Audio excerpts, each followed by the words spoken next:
रविराज काकांच्या गाडीचे brake fail. पाठीमागून अर्जुनचा आक्रोश.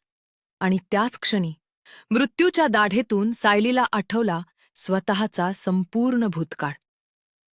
मीच तन्वी आहे. हा सायलीचा मोठा खुलासा. आणि हा जीवघेणा अपघात आजच्या एपिसोडमध्ये सगळं काही बदलून टाकणार आहे. आजचा एपिसोड ना शेवटपर्यंत बघत रहा. एकदम जबरदस्त दाखवलाय. आज सायलीने जो मोठा डाव खेळलाय ना, तो पाहून तुम्हीही थक्क व्हाल. चला तर मग, जराही वेळ न घालवता आपण आजच्या या भन्नाट एपिसोडला सुरुवात करूया. सुरुवातीला आपण बघतो की डायनिंग टेबलावर प्रतिमा आत्या, सुमन काकू आणि सायली बसलेल्या आहेत. सायली प्रतिमा आत्यांना विचारते की प्रतिमा आत्या, तुम्हाला आधी तर अपघाताबद्दल काही आठवत नव्हतं ना? आता सगळं आठवतंय का? प्रतिमा आत्या गंभीर होऊन सांगतात की आता मला ते सगळं डोळ्यासमोर अगदी लख्ख दिसतंय. सायली त्यांना विनंती करते की त्या रात्री नक्की काय घडलं होतं ते सांगू शकाल का? आणि जर त्रास होणार असेल तर सांगू नका. पण जास्त बोललात तर कदाचित आणखी काही गोष्टी आठवतील. प्रतिमा आत्या नकार देत नाहीत. त्या सांगतात की त्या रात्री त्या आणि रविराज तन्वीला घेऊन सुभेदारांच्या घरून निघाले होते. सुमन आणि नागराज वेगळ्या गाडीने घरी आले. आणि प्रतिमा आत्या आधी ठरल्याप्रमाणे त्यांच्या गाडीने कर्जतच्या फार्म हाऊसवर निघाल्या होत्या. तेव्हा सुमन काकू मध्येच एक खूप मोठा क्लू देतात. त्या म्हणतात की ह्यांनी आधी मला घरी सोडलं आणि हे लगेचच कोणत्या तरी कामाचं निमित्त करून घराबाहेर पडले.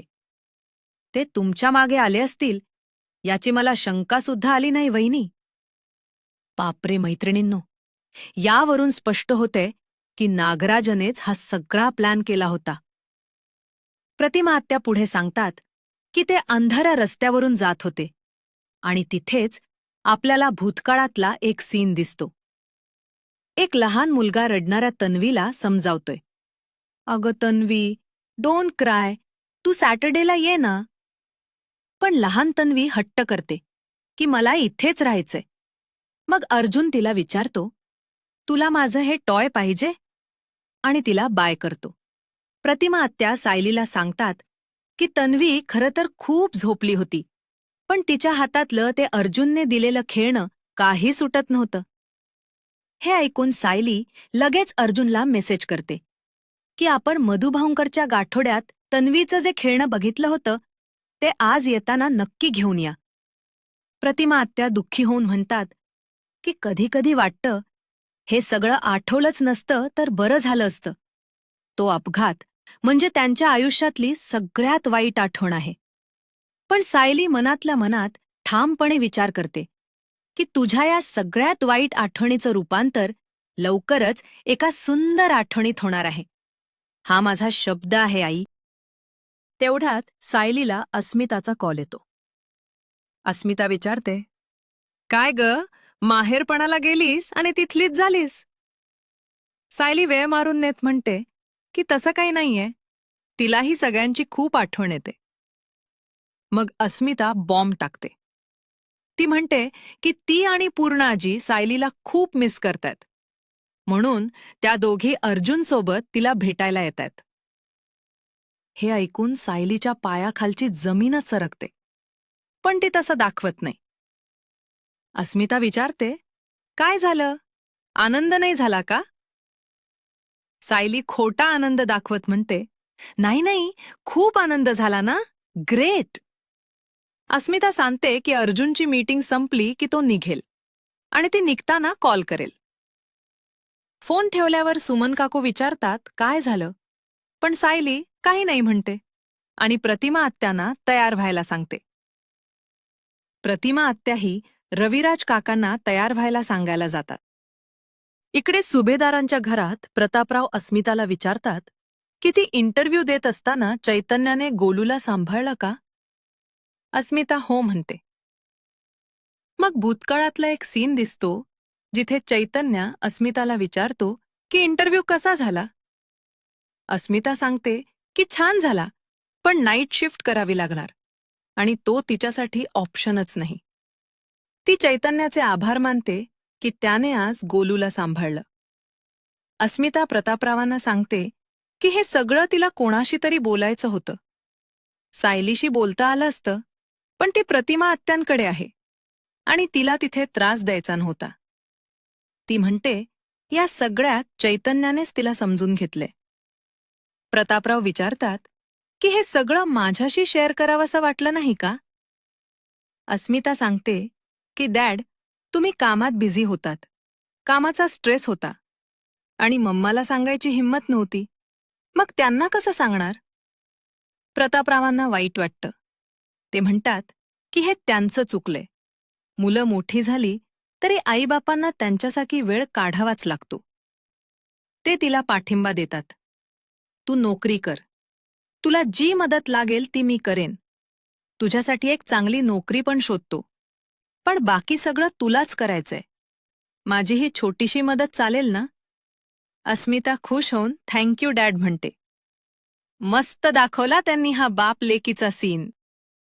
नंतर आपण बघतो की अश्विन आणि कल्पनाताईमध्ये वाद सुरू आहे. अश्विन समजावतोय की तू अस्मिता आणि गोलूच्या भल्यासाठी बोलतेस हे कळतंय, पण एकदा तिची बाजू समजून घे. ती लग्नाआधी सगळ्यांवर आणि लग्नानंतर सचिनवर अवलंबून होती. कल्पनाताई चिडतात आणि म्हणतात, हा किती मूर्खपणा आहे.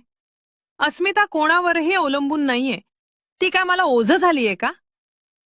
अश्विन म्हणतो की ती तसं म्हणतच नाहीये. तिला स्वतःला चान्स देऊन बघायचाय. तिला गोलूची आई आणि वडील दोन्ही व्हायचंय म्हणून तिची धडपड चाललीय. पण कल्पनाताईंना वाटतं की यात गोलू भरडला जाईल. अश्विन म्हणतो, ती त्याला वाऱ्यावर सोडणार नाही. आपण सगळे आहोत ना सांभाळायला. मग तिने नोकरी केली तर प्रॉब्लेम काय? कल्पनाताईंचं म्हणणं असतं की ज्याला गरज आहे त्याने नोकरी करावी. अस्मिताला गरज नाहीये, मग ती असा हट्ट का धरतीये? अश्विन समजावतो की पैशांसाठी नाही, पण तिचं मन शांत राहण्यासाठी, आनंदी राहण्यासाठी. तिने काहीतरी केलं पाहिजे हे तुला पटत नाहीये का मम्मा? कल्पनाताई हो म्हणतात. तेवढ्यात प्रतापराव तिथे येतात. प्रतापराव म्हणतात की जर नोकरी करून अस्मिता आनंदात राहणार असेल तर त्यांना तिचं म्हणणं पटतंय. आपल्यासाठी तिचं सुख सगळ्यात महत्वाचं आहे की नाही? प्रतापराव मोठा खुलासा करतात की त्यांनी अस्मिताला नोकरी मिळवून दिलीये. ते सांगतात की त्यांनी त्यांच्या मित्राला कॉल केला होता, ज्याचं फॅशन मॅगझिन आणि वेबसाईट आहे, आणि तो अस्मिताला ऑफिसमध्ये नोकरी द्यायला तयार आहे. कल्पनाताई गोलूची काळजी करतात, पण प्रतापराव समजावतात की मूल झालं म्हणजे बाईचं जगणं थांबतं का? प्रतापराव म्हणतात की आपण तिला सतत विरोध केला तर ती आपल्यापासून दूर जाईल. तिला प्रयत्न तर करू दे. अश्विनही तेच म्हणत असतो. शेवटी नाईलाजाने कल्पनाताई तयार होतात आणि तिला प्रयत्न करू दे म्हणतात. अश्विन खुश होतो, पण तो डॅडला मस्करीत म्हणतो, डॅड एक प्रॉब्लेम आहे हो. त्या फॅशन मॅगझिनमध्ये जे जे दिसेल ते अस्मिताने खरेदी करून घरी आणलं तर? सगळे हसायला लागतात आणि अश्विन कल्पनाताईंनाही हसवतो. काय वाटतं बरं प्रेक्षकांनो? हा अश्विन पण ना एकदम भारी जोक मारतो. आत्ता सगळ्यात महत्वाचा सीन. सायली टेन्शनमध्ये अर्जुनला फोन करते. ती सांगते, अहो, अस्मिता आणि पूर्ण आजी इथे मला भेटायला येतात प्रतिमा आत्यांकडे. तुम्ही काहीही करून त्यांना थांबवा. अर्जुन गोंधळतो आणि म्हणतो की तो काय करू शकतो? त्या कधीपासून मागे लागल्यात. सायली ठामपणे सांगते की तिला काहीही माहीत नाही. पण हे जमवाच तुम्ही. त्या दोघी इथे आल्या तर आपण जे ठरवलंय ते कसं करणार? अर्जुन म्हणतो, त्या इथे असताना मला तरी बाहेर पडता येणार आहे का? सायली त्याला काहीही करून एकट्यानेच यायला सांगते. ती म्हणते की आजच्या दिवसामध्ये आपल्याला अपघात पुन्हा घडवून आणायचाय. प्रतिमा आत्या आणि रविराज काका पण तयार होत असतील. आणि तिच्या मनाची आता तयारी झालीय. हे सगळं सुरळीत पार पडायला हवं. अर्जुन तिला पॅनिक न होण्यास सांगतो. आणि मी बघतो काय ते म्हणतो. सायली त्याला लवकर करायला सांगते. इकडे प्रतापराव कल्पनाताईंना बेडवर कॉफी आणून देतात. ते म्हणतात की मुलांची काळजी अशी सारखी डोळ्यातून वाहू द्यायची नसते. कल्पनाताई म्हणतात, शेवटी तुम्हालाच माझी काळजी. प्रतापराव समजावतात की मुलांनाही तिची काळजी आहे. पण कल्पनाताईंना वाईट वाटत असतं की अस्मिता त्यांना वेडंवाकडं बोलली. तिची नोकरी गेली म्हणून त्या काय पेढे वाटणार होत्या का? प्रतापराव समजावतात की ती फ्रस्ट्रेट होती आणि तिचा राग सचिनवर होता, तुझ्यावर नाही. तेवढ्यात अस्मिता तिथे येते आणि कल्पनाताईंची माफी मागते. ती म्हणते, mamma, I am really sorry. मी रागाच्या भरात काहीतरी विचित्र बोलून गेले. मी चिडचिड करायला नको होती. कल्पनाताईही भावूक होतात आणि म्हणतात की त्याही काळजीपोटीच बोलतात. नोकरी करण्यापासून का थांबवतील? अस्मिता म्हणते की मी तुझ्यावर चिडणार नाही तर कोणावर चिडणार? कल्पनाताईही म्हणतात, मी तुला ओरडणार नाही तर कोणाला? प्रतापराव हसून म्हणतात, साला, माय लेक एकत्र झाल्या आणि लेक बापाला विसरली. अस्मिता सांगते की डॅडनी नोकरी मिळवून दिलीये. आता तिला हसऱ्या चेहऱ्याने करू दे. कल्पनाताई परवानगी देतात, पण गोलूकडे दुर्लक्ष न करण्याची अट घालतात. अस्मिता म्हणते की जगातल्या इतक्या बायका जॉब करून मुलं सांभाळतात, मग मला का नाही जमणार? प्रतापराव ठामपणे म्हणतात, नक्की जमणार. अस्मिता तयार व्हायला जाते, कारण तिला प्रतिमा आत्यांकडे जाऊन सायलीलाही ही गुड न्यूज द्यायची असते. कल्पनाताई म्हणतात की त्या आजच जाऊन आल्यात, त्या येणार नाहीत. अस्मिता गेल्यावर प्रतापराव अश्विनशीही प्रियाच्या प्रेग्नन्सीबद्दल बोलणार असल्याचं सांगतात. नवरा बायकोच्या या संवादात कल्पनाताई प्रतापरावांच्या कॉफीला अमृत म्हणतात बरं का. आता अर्जुनची मीटिंग संपते. पूर्ण आजी आणि अस्मिता निघायला तयार असतात. पूर्ण आजी अर्जुनला म्हणतात, चेंज कशाला करतोस? हँडसम दिसतोस तू. सायली तुझ्याकडे अगदी पाहत राहील. अर्जुन मस्करीत म्हणतो, वा, मी तुला ब्युटिफुल गर्ल म्हणतो म्हणून तू मला हँडसम म्हणतीयस, थँक्यू. तो फ्रेश व्हायला जातो. तेवढ्यात कल्पनाताई आणि विमल तिथे येतात. त्यांचा उत्साह बघून कल्पनाताईंनाही वाटतं की त्यांनी तिथे जावं. पूर्ण आजी आणि विमलही त्यांना आग्रहाने जायला सांगतात. विमल म्हणते की त्या सतत सायली सायली करत असतात, तर जाऊन भेटा. कल्पनाताई लगेच तयार होतात आणि रूममध्ये जातात. अस्मिता वैतागते की आधी अर्जुनची वाट बघितली, आता मम्माची बघावी लागणार. निघायला कधी मुहूर्त मिळतोय देव जाणे. अर्जुनचं टेन्शन आता आणखीनच वाढतं. आता बघा सायलीची हुशारी. सायली देवघरासमोर उभी असते, तेवढ्यात अस्मिताचा फोन येतो. अस्मिता सांगते की आधी त्या दोघीच येणार होत्या, पण आता मम्मा पण येतेय आणि त्या 5 मिनिटात निघतायत. सायली मनात म्हणते, मी यांना सांगितलं होतं की घरच्यांना इथे येऊ देऊ नका. ह्यांनी काहीच कसं केलं नाही. अस्मिता विचारते, काय झालं? बोलत का नाहीयेस? तेव्हा सायली चक्क खोटं बोलण्याचं नाटक करते. ती अगदी थकल्यासारखा आवाज काढून म्हणते, अस्मिता, अगं मला ना जरा बरं वाटत नाहीये ग आज. म्हणजे जरा थकल्यासारखं झालंय आणि डोकं पण खूप जड झालंय. मला आरामाची गरज आहे. तुम्ही आलात तर तुमच्याशी धड बोलताही येणार नाही. उद्या येऊ शकाल का? कल्पनाताई फोनवर हे ऐकतात आणि काळजीपोटी लगेच म्हणतात, बरं बरं सायली, तू आराम कर हां. आम्ही उद्या परवा येऊ. सायली त्यांची माफी मागते, पण तिलाही पर्याय नसतो. पूर्ण आजीही तिला आराम करायला सांगतात. बापरे, सायलीने काय मस्त गेम फिरवलाय. इकडे अर्जुन विचारतो, तुम्ही जाण्याचा प्लॅन कॅन्सल केला? पण का? कल्पनाताई म्हणतात, अरे असं काय करतोस? सायलीला आराम करायचाय तर आम्ही तिथे जाऊन उगाच काय बसायचं? ती आमच्याशी बोलत बसेल आणि तिचा आराम होणार नाही. अर्जुन खोटं खोटं म्हणतो की ती सकाळी तर ठीक होती, मी फोन करतो. पण कल्पनाताई त्याला अडवतात आणि म्हणतात, की या अवस्थेत असं होत असतं. तू तर रविराज भाऊजींना भेटायला जाणारच आहेस, मग बघून ये ती कशी आहे. अस्मिताही अर्जुनला टोमणा मारते की तू एकटाच बाप होणार नाहीयेस जगात, तिच्या मागे मागे करू नकोस. अर्जुन मनातल्या मनात विचार करतो, सायलीची विल पॉवर तर माझ्यापेक्षाही स्ट्रॉंग आहे. मला वाटलं या तिघी गेल्यावर ॲक्सिडेंट रिक्रिएशन कॅन्सल होईल, पण तसं झालंच नाही. खरंच यातून काहीतरी चांगलं निघणार असेल का? पुढच्या सीनमध्ये सायली देवापुढे हात जोडून उभी असते. ती म्हणते, देवा, मी जे करतीये ते बरोबर तर आहे ना? मी आज पहिल्यांदा आईंशी आणि पूर्णाआजीशी खोटं बोलले.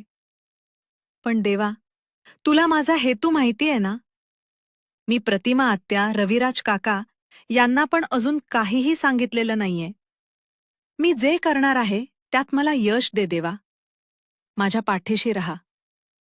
आणि मैत्रिणींनो, चमत्कार म्हणजे त्याच क्षणी गणपती बाप्पाच्या डोक्यावरचं जास्वंदाचं फूल खाली पडतं.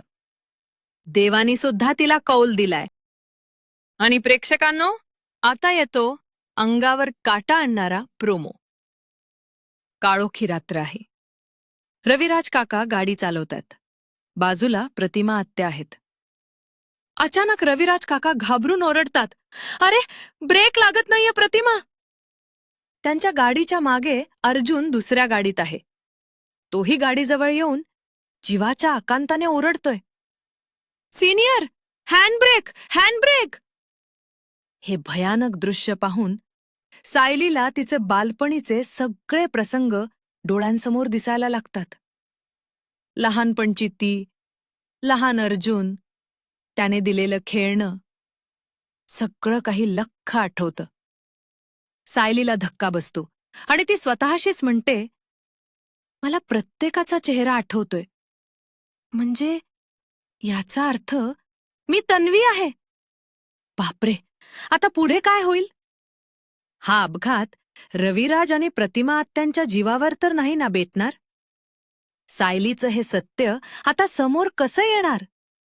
हे सगळं पाहणं खूपच रंजक ठरणार आहे. मैत्रिणींनो, काय वाटतं तुम्हाला? स्वतःच तन्वी असल्याचं हे एवढं मोठं सत्य समोर आल्यावर आपली सायली आता काय करेल? ती लगेच रविराज काका आणि प्रतिमा आत्यांना मिठी मारून, मीच तुमची तन्वी आहे, असं सांगेल का? की या भयानक अपघातातून त्यांना वाचवण्यासाठी ती स्वतःच्या जीवाची पर्वा न करता काहीतरी धाडसी पाऊल उचलेल? सायलीला परत मिळालेल्या आठवणी आणि तिच्या या धाडसाबद्दल तुम्हाला काय वाटतं हे मला नक्की सांगा. आणि हो, आजचा रिव्ह्यू आवडला असेल तर व्हिडिओला नक्की लाईक करा आणि आपल्या चॅनलला सबस्क्राईब करायला अजिबात विसरू नका बरं का. थँक्यू.